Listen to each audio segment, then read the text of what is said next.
એક એવી જગ્યા જો એક ગાય આવતી પોતાની મેળે એ જ જગ્યા ઉપર પોતાનું દૂધ વહેવડાવતી, પરંતુ પ્રશ્ન એ છે કે આ ગાય આ જગ્યા ઉપર કેમ આવતી?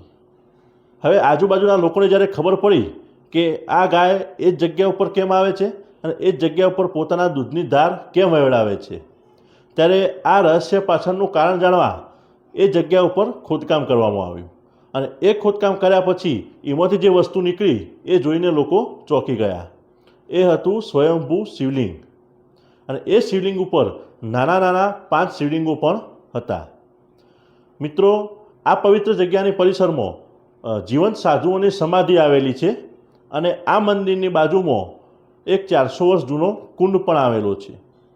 અને મિત્રો, હું જે જગ્યાની વાત કરું છું એ મંદિર 815 વર્ષ જૂનું છે અને એ જગ્યાને અત્યારે લોકો જાડેશ્વર મહાદેવના નામથી ઓળખે છે, જે મહેસાણાના વિસનગરમાં આવેલું છે. મિત્રો, તમે પણ મહાદેવને દિલથી માનતા હોય તો કોમેન્ટમાં હર હર મહાદેવ જરૂર લખજો અને વિડીયોને લાઈક કરી આપણી ચેનલ પર નવા હોય તો ચેનલને સબસ્ક્રાઈબ કરો.